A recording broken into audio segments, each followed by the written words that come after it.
Live news, खबर तो पक्की है। सर एक बात बताइए, आज पटना से चल के आप यहाँ आए हैं पूरे ग्रुप के साथ, आपके साथ कुछ सीनियर एडवोकेट भी हैं और पूरे मामला को आपने देखा परखा और उनसे बात भी की, इनके परिजनों से क्या कुछ सामने निकल के आया? देखिए, पूरे प्रकरण में आप लोगों को मीडिया कर्मी से अनुरोध है, एक दो बात समझनी चाहिए कि ये मामला किसी के इज्जत के साथ भी जुड़ा हुआ होता है। ये घटना बहुत है और लॉ ये कहता है कि पीड़िता का चेहरा वगैरह वो मीडिया में नहीं दिखाना चाहिए। तो इस चीज़ का भी नाम का, असली नाम का जिक्र नहीं होना चाहिए और इनका भी कुछ अधिकार है पीड़िता का, उसका भी सभी लोगों को समझना चाहिए। तो ये एक बात है। रही बात, दूसरी बात मेरे यहाँ आने के पीछे, तो ये जो इनकी जो गरीबी और लाचारी का जिक्र आ रहा था, तो क्या हिंदुस्तान में गरीबी इतना बड़ा मामला बनते जा रहा है कि आदमी की बच्ची कहाँ जा रही है इसका, और उसके साथ कोई आदमी यदि गलत हरकत करता है तो वो मजबूर, इस गरीबी इस कदर उसको मजबूर कर रही है कि इतने बड़े जुर्म को भी वो सहती रहे। तो ये बड़ा आत्मा को झकझोरने वाली घटना थी। तो एक संवेदनशीलता दिखाने के मुझे लगा इस पूरे प्रकरण में। जो इनके आज सुबह में जो पीड़िता की माँ है, उन्होंने कहा कि सर हमको सहायता की ज़रूरत है यहाँ से हमको, और चूँकि ये लोग अशिक्षित भी हैं और मजदूरी करके अपना जीवन यापन करते हैं, तो संसाधन भी नहीं है कि मैं आप जैसे बड़े वकील को हायर करूं। इनका जो बयान था, मैं अपने आप को बड़ा नहीं मानता हूं। तो मैंने कहा कि कोई बात नहीं, आदमी को यदि न्याय प्राप्त करने में पैसा यदि कोई मायने रखता है तो आपके इस केस में पैसा कोई मायने नहीं होगा। हम लोग स्वयं आएंगे, आपकी जो भी सहायता हो सकती है इस विकट परिस्थिति में हम लोग करेंगे। और उसी दौरान हम आए, पीड़िता से भी हमारी बात हुई और पीड़िता के जो परिजन हैं उनसे भी हमारी बात हुई, उनके माताजी से। बातचीत के दौरान बहुत चीज़, देखिए ये लोग में कन्फ्यूजन की स्थिति है। ये बच्ची अभी बहुत नादान है, इसकी उम्र बहुत कम है।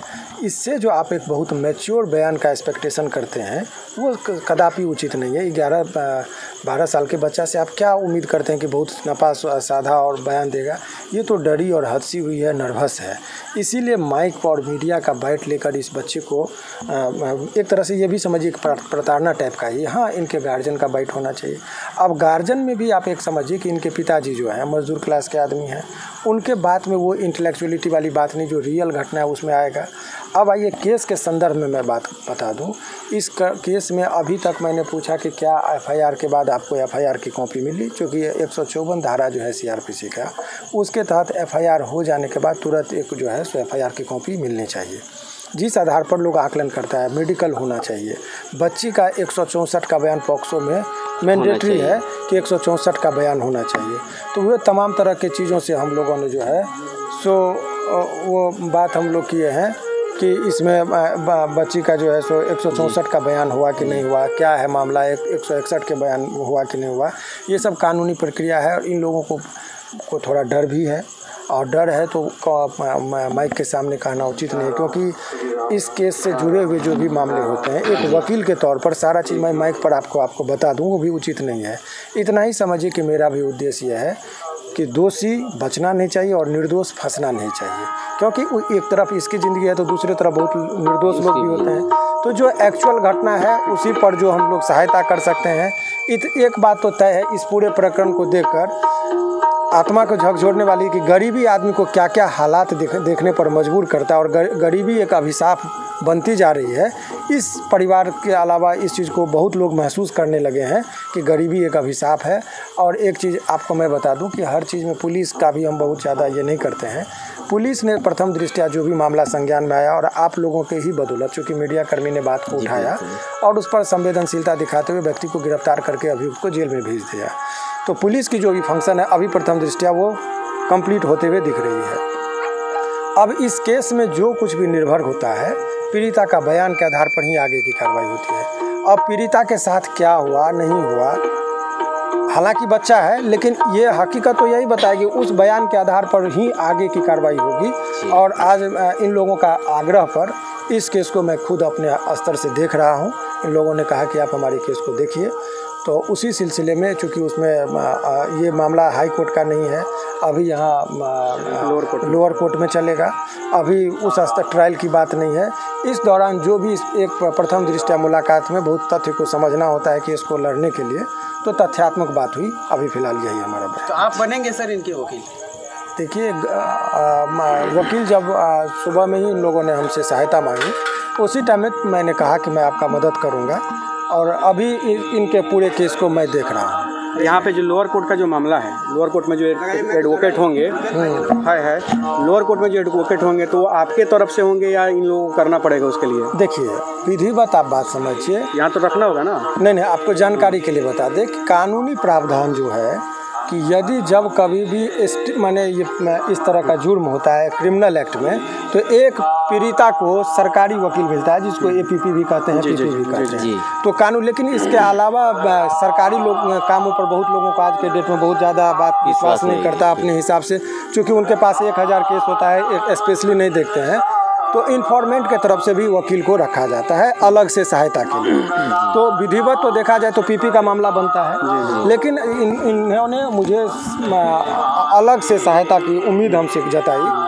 और ये लोग आर्थिक रूप से बहुत पिछड़े हुए हैं, इनके पास आर्थिक संकट है।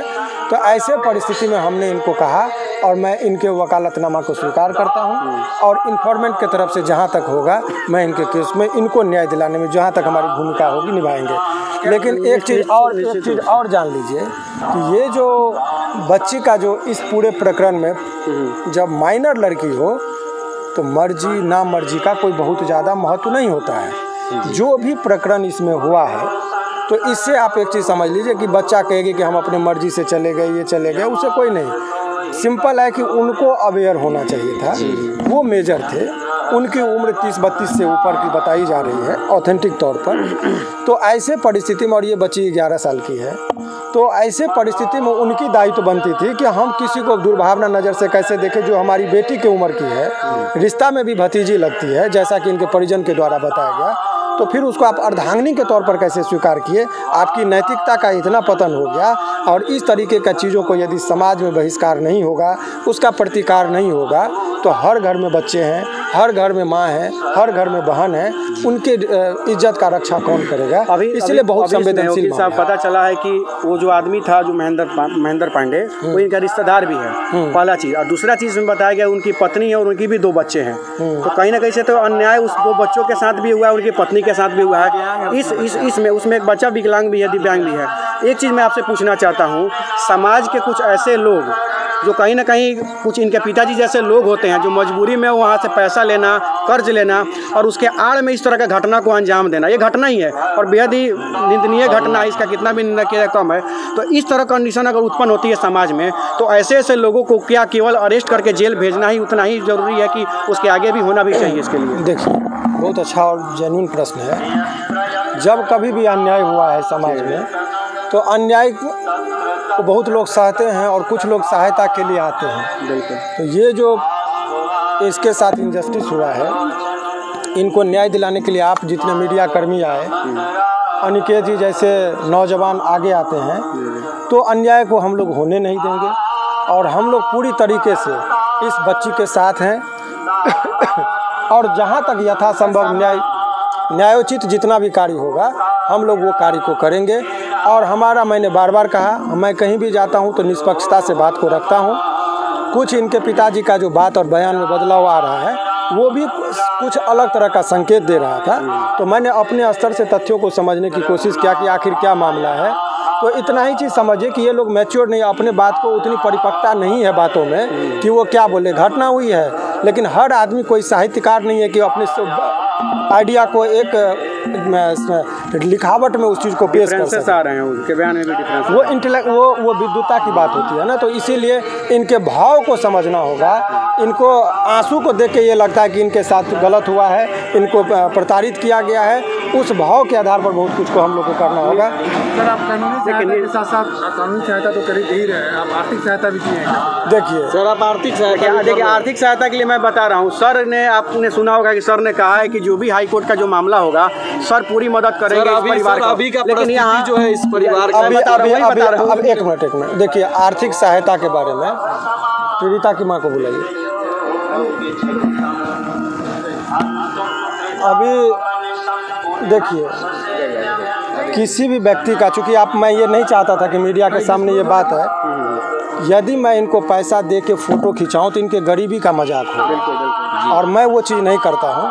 बंद कमरे में जो मुझे हुआ, इनसे आर्थिक मदद आप लोग पूछ सकते हैं किया, लेकिन मुझे कैमरा में ये बताने की ज़रूरत नहीं है, फ़ोटो खिंचाने के लिए मैं नहीं आया हूँ और मेरा अलग व्यू है। तो आप लोगों को मैं जितना सक्षम हूँ, अभी कोर्ट जाना होगा इनको, तो सभी लोग तो आएंगे, लेकिन इनकी आर्थिक सहायता कौन करेगा?